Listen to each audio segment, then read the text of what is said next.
Hello seaboard से guys, कैसा आप लोग? होप कर सकते हो गाइस। आज की हम वीडियो में देखने वाले हैं कीर्ति चाव की नई वीडियो। सॉरी अगर मैंने गलत प्रोनाउंसिएशन करा हो तो। द ग्रेट देसी डिवाइड। ये वाली वीडियो बहुत ही ज्यादा इंटरेस्टिंग है क्योंकि इस वीडियो में उस बंदे ने अपना जो देसी पना है उसको दो चीजों में डिवाइड करके बताया और अपनों को एक्सप्लेन करा, कंपेरिजन करा है, जिसमें बहुत ही ज्यादा फनी है भाई, बहुत ही ज्यादा मजा आएगा। लैंग्वेजेस चेंजेस ये सब अपने जो इंडिया के अंदर ही है, स्पेशली इंडिया के अंदर है, वही चीज अपन आज के लाइव स्ट्रीम में देखने वाले हैं, तो वीडियोस में देखने वाले हैं। तो प्लीज मेरे चैनल को लाइक शेयर सब्सक्राइब कर दो और चलिए अपन बढ़ते वाली वीडियो की तरफ। ऑलराइट गाइस, अपन आगे स्क्रीन के अंदर द ग्रेट देसी डिवाइड। लेट्स गो भाई, चलो अपन देखते हैं। लाइक कर दिया मैंने, लेट्स गो भाई। बचपन से ही मैंने अपने मम्मी पापा के साथ अनऑफिशियली कूलियो वाला काम किया है।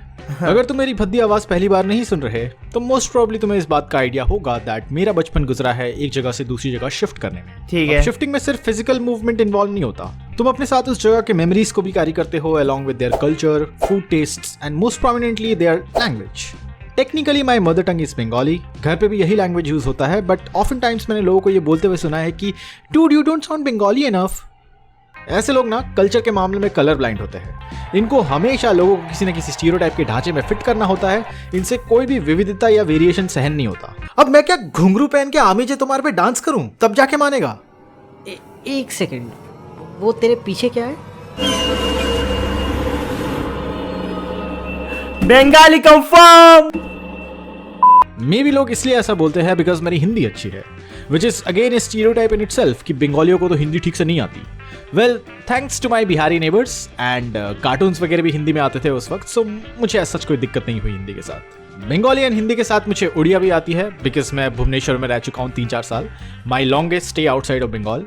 ऑल्सो असमीज थोड़ा सा लड़खड़ा जाता हूँ बोलते वक्त, पर समझ में पूरी आ जाती है। तो basically I am aware of most of the major eastern languages of India. अगर तुम मुझे किसी चलते प्लेन से इंडिया के ईस्टर्न साइड में फेंक दोगे तो probably I might survive. As a result of this my बोलचाल इज नॉट दैट कंसिस्टेंट। किसी बटन को ऑन ऑफ करने की तरह जैसे ही मैं अपनी लैंग्वेज स्विच करता हूँ पर्सनैलिटी बदल जाती है भाई। फुल क्लार्क केंट वाली जिंदगी जी रहा हूँ मैं। अगर तुम लोग मुझे बंगाली बोलते हुए सुनोगे तो I am the most innocent soft spoken gentleman जो कभी अपनी जिंदगी में ऊंची आवाज में बात नहीं करता। আর দাদা কেমন আছেন আপনি? আমারও জীবন সেই কষ্ট সেই যন্ত্রণা, কিন্তু কি আর করা যায়।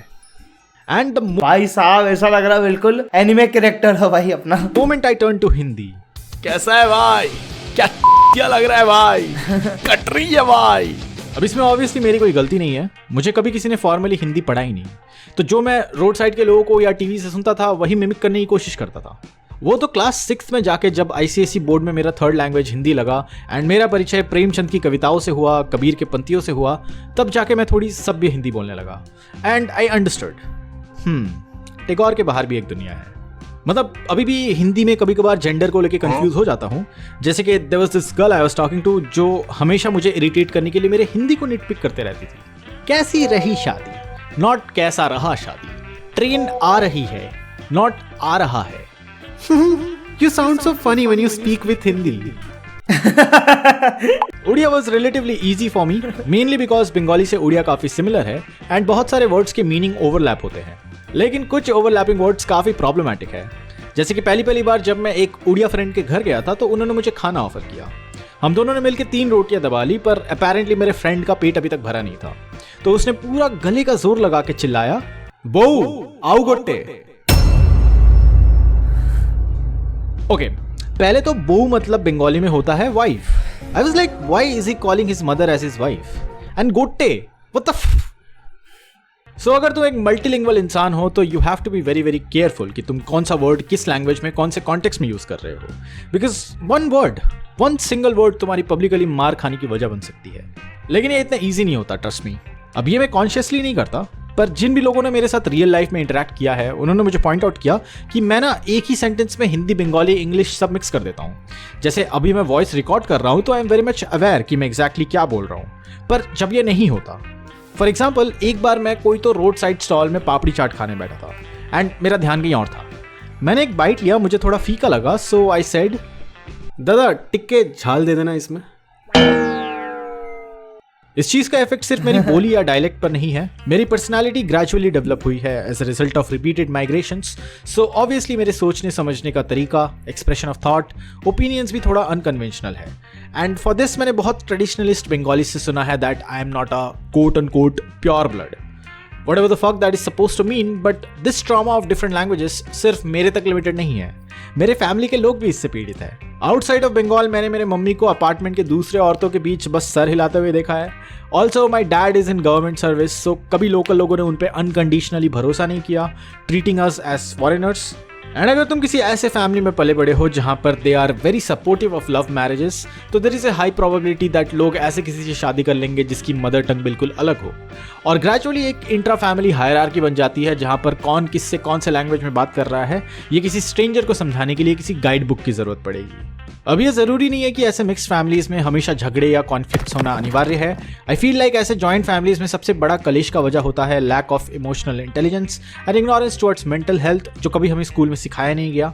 इमेजिन करो कि मैंने तुम्हें खाने के साथ सलाद के नाम पर बस 1 किलो खीरा काट के दे दिया, पसंद नहीं आएगा राइट? तुम्हें उसके साथ प्याज भी चाहिए, टमाटर भी चाहिए, नींबू भी चाहिए, तभी जाके इट मेक्स अ टेस्टी, चटपटा एंड इफेक्टिव सैलड। So, ऐसे I feel like different languages and cultures in a family should not compete but complement each other instead. मैंने अपने शिफ्टिंग वाले वीडियो में ये एक्सप्लेन किया हुआ है दैट हाउ मैं एक टाइम पे बहुत शाई हुआ करता था, बट अभी मुझे स्ट्रेंजर्स से बात करने में इतनी झिझक नहीं होती क्योंकि ग्रेजुअली आदत हो जाती है अपने आप को नए इन्वायरमेंट में ढाल लेने की। एंड इस प्रोसेस का फर्स्ट स्टेप होता है उस जगह की लैंग्वेज में पकड़। माई प्रो टिप इज किसी भी अननोन लैंग्वेज की सबसे पहले तो गालियां सीख लो, क्योंकि प्रैक्टिकली अगर तुम किसी स्कूल या कॉलेज के लिए दूसरे स्टेट जा रहे हो तो people are not always nice you know, and if you are a guy तुमको एक ना एक तरीके से तो बुली होना ही है। तो मैं तो भाई हमेशा तैयार रहता था with my Arsenal of slangs. अब मैं ऐसा नहीं कह रहा कि सारे ही लोग हमेशा बुली करते हैं, 50% of the population will always be nice to you, but the rest 50% has always made fun of me. मुझे ग्रुप कन्वर्सेशंस में कई बार बाहर रखा गया, एंड इवन कुछ लोग लाइक ऑटो वालास, उन्होंने मुझे बाहर का समझ के ज्यादा चार्ज भी किया है। भाई ये तो टेंडेंसी रहती है भाई, लड़कों में रहती है भाई, बोली तो हम करेंगे पर दोस्ती भी उससे गंदी निभाएंगे भाई, ये बात तो है। और कुछ ऐसे अनोइंग लोग भी होते हैं जो फॉर सम रीजन ऑफेंड हो जाते हैं अगर तुम उनसे कोई भी नॉन नेटिव लैंग्वेज में बात करो तो। जैसे कि पिछली साल जब मैं हैदराबाद गया था, मेरे रिटर्न टिकट की पिछली रात में सो नहीं पाया, तो इन दी एयरपोर्ट मुझे कॉफी की सख्त जरूरत थी to keep my eyes open.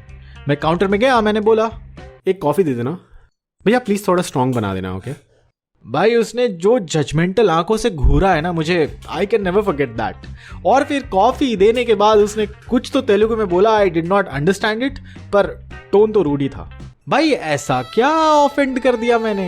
Airport के डिपार्चर सेक्शन में हूँ यार, तुझे क्लियरली समझ में आ जाना चाहिए कि मैं यहाँ का नहीं हूँ।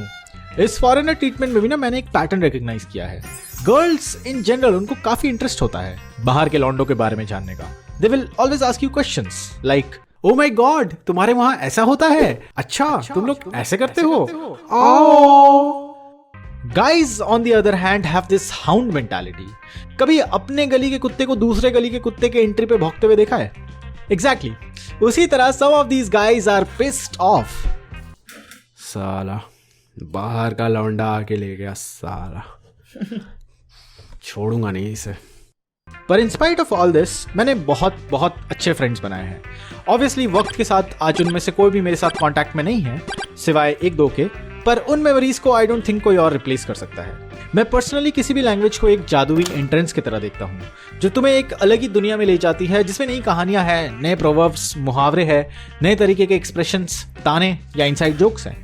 इनफैक्ट इस वीडियो का इंस्पिरेशन आया था जब मैं विलियम डालिम्पल की एक किताब पढ़ रहा था जिससे मुझे कन्नगी दी लेजेंड के बारे में पता लगा। भाई ये तो सही है ना, पर लेकिन ये सब इतने सारी जगह से घुमा है भाई अपना, तो भाई को बहुत सारी लैंग्वेजेस आती है और ये सब चीजें, न्यू चीजें फेस करने की आदत लगती है, तो उससे पर्सनैलिटी डेवलप बहुत तगड़ी हो जाती है। तो ये तो अच्छा ही है एट द एंड भाई के लिए अपने। जिनको साउथ में माँ सीता का दर्जा दिया जाता है। It's a shame that globally हमारी हिस्ट्री और लिटरेचर इतनी फैसिनेटिंग मानी जाती है, एंड बीइंग एन इंडियन मुझे ये सब पता नहीं था। And also I feel like जो हमारे मातृभाषा को प्रमोट करने वाला एक पॉलिटिकल क्राउड है वो अपने आर्गुमेंट्स को बेखूबी तरीके से पेश करते हैं। कल्चरल रिवाइवल, डीकॉलोनाइजेशन, ये सब पता होगा तुम्हें, पर उनसे एक मेजर पॉइंट मिस हो जाता है that language is the operating system of the human mind. जैसे कि अभी के जनरेशन में depression, misinformation, lack of clarity जैसी चीजें इतनी प्रेवलेंट है, आई फील लाइक जो भी लैंग्वेज में तुम अपने मन में सोचते हो, अगर उसकी वोकैबुलरी रिच नहीं है, खुद को एक्सप्रेस करने के लिए सेंटेंसेस फॉर्म करना नहीं आता, you can not even make sense of your own emotions कि ये मेरे साथ क्या हो रहा है, मैं कौन हूं, एक्सेट्रा एक्सेट्रा। और ये शर्मनाक बात ना फॉर सम रीजन आजकल कूलनेस के डेफिनेशन में आ गया है। अगर तुम ध्यान से नोटिस करोगे तो आज के ज़माने में जिसकी वोकैबुलरी जितनी कम है वो उतना ज़्यादा कूल है। ट्रस्ट मी, मैं कोई अलग नहीं हूँ, I am also a victim of the same system. पर मैंने ये प्लेज लिया है कि मैं इस चीज़ को चेंज करूँगा। हिंदी और बंगाली जो वक्त के साथ छूट गई हैं उनको फिर से एक बार पढ़ना और सीखना चालू करूँगा। कम से कम नोवेल से तो शुरुआत कर ही सकता हूँ। एंड आई होप कि तुम लोग को इस वीडियो भाई ये तो सही बात है, अच्छी बात है। तो सब लोग अपने कंफर्टेबल जोन से निकलो भाई, मैं भी निकल रहा हूँ धीरे धीरे। तो अच्छा वीडियो था, अच्छा लगा मेरे को वीडियो। तुम लोगों को कैसा लगा कमेंट सेक्शन जरूर बताना, मेरे को तो अच्छा लगा। लाइक करना वीडियो को, सब्सक्राइब करना मेरे चैनल को, क्योंकि मैं डेली वीडियोस लेके आता हूं तो वर्थ इट रहेगा। ठीक है, तो ऑलराइट गाइस, के लिए तुमको अगली वीडियो, अगर तुमको अगली वीडियो अच्छी लगी तो लाइक करोगे, नहीं लगी तो भी लाइक कमेंट नेक्स्ट में बाय बाय।